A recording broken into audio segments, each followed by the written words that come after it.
On the edges of the wild, the shipwright will encounter shepherds. While he has centuries of experience with this trade, he remains cautious and ready. To design shepherds, I started with their flocks. The kinds of animals they keep will have a major impact on their culture. Back in my first year of art school, I took a fiber elective, and my favorite project was to create felt from wool. It's a fascinating material, created by beating the wool and repeatedly temperature shocking it by submerging it in hot and cold water over and over again. The more harsh you treat it and the more you use it, the stronger it gets. I thought it would make for the perfect material for these shepherds to use as their armor, clothing, and gear. So I took some liberties and imagined a Theosodon breed that had been selected for extreme wool growth. After their wool's been sheared, I like the idea that they artfully shave intricate patterns in the stubble. In this case, it's a simplified image of a fearsome predator. Without their thick protective wool, I wanted to give them some extra defense, so here you can see a series of metal spike necklaces to deter bites in their most vulnerable area. It also gets some protection on its head and back, reminiscent of the Triceratops and Ankylosaurus. I learned that sometimes ranchers will keep a few donkeys among their flocks. Turns out the donkeys have a strong instinct to fight predators like wolves, foxes, and bobcats. While entelodonts aren't donkeys, I'm going to imagine a strain that occupies a similar role. These hefty hogs act as an active defense system for their Theosodons. I experimented with a few quick decorative options, from scarification, like branding but more elaborate, as well as piercings and groomed hair. Another simple option is just to cover them in paint, to make them even easier to pick out of the flock.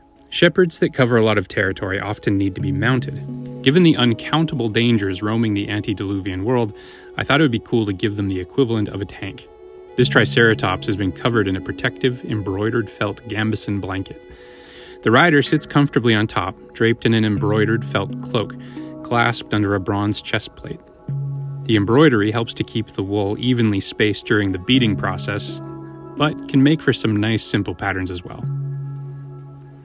For the shepherds themselves, I'm going for big, simple silhouettes. This first one has a felt cloak with a flap on top to act as a hat to protect from the elements. Felt can be incredibly stiff, so it's a great opportunity to create those big, simple silhouettes. Underneath, he has some old antelodont leather clothes and some felt boots. Here's another variation of the thick felt cloak, this time with bronze spikes pushed through it and clasped with a heavy bronze pin. I have to take this opportunity to explore some of the more unhinged ideas. Maybe this one goes too far, but I'm still glad I explored it. I imagined a felt bodysuit, the creation of which becomes a grueling initiation ritual. To make a custom felt suit, you have to endure endless beatings and submersion in ice-cold water, then steaming hot water, and back and forth until the fibers have thoroughly fused. Once the wool has solidified into felt, the wearer is cut out of it. It has to be laced back on whenever it's time to go out in the field.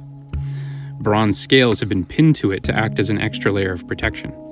I particularly like the imperfections, places where the wool just had a mind of its own.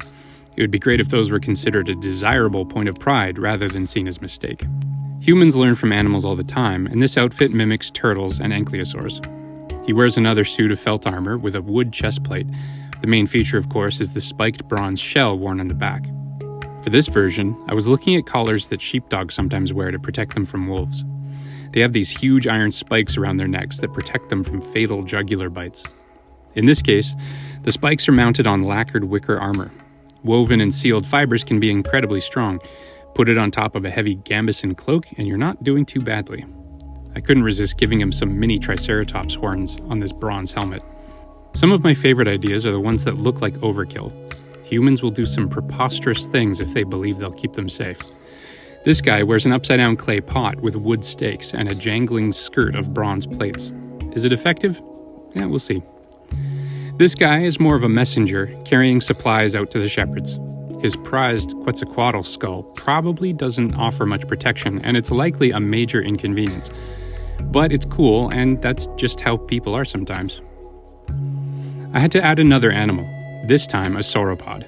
Honestly, it's just for the spectacle. They're awesome. Here are some of the reasons I came up with to justify them keeping at least one of these animals. First, they're the ultimate lookout. They're like an early warning system. If predators are approaching, they'll be the first to know. Second, they're like a mobile home, carrying far more supplies than any other animals could, which would allow them to stay afield longer. Third, if the shepherds get overwhelmed by predators, sauropods are like living escape towers. If you can get up onto its back, you'll be out of reach, and you'll have a chance to ride it to safety. Fourth, if you're seriously questioning why shove a sauropod into the mix, then you should ask yourself some hard questions about the kind of life you've chosen to live. Last but not least, predators. As mentioned previously, there are many dangers out there. I thought it would be cool to give them one in particular to be concerned about. In this case, I wanted to take another swing at a classic. This Tyrannosaurus rex is based on two primary bird references, the bearded vulture and the magpie. The bearded vulture just looks awesome. Why the magpie?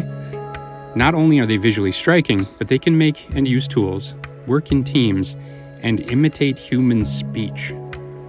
I can picture like a dozen insane story moments already. The shepherds live in constant dread of these creatures showing up. Their fear has taken over so much of their lives that it has become worship. Throughout their pasture lands, they've constructed idols where they sacrifice the best young animals in the hopes of finding favor the next time one of the beasts arrives. So here's a first pass at some shepherds, a group of wool-harvesting, felt-armored wanderers who worship the monsters that hunt them. Thanks for watching. If you like where Dead Gods is going, click all the usual buttons. If you'd like to help support this project, consider subscribing on Patreon. Special thanks to my Dragon Tier patrons, who get to vote on certain aspects of development and get their names in the videos. You could also pick up a copy of my previous visual story, Tellurian, or my personal art book, which is a collection of some of my favorite pieces from the last 20 years. Thanks again for joining me. I'm excited to see where it's going to go. I hope you are too. See you next time.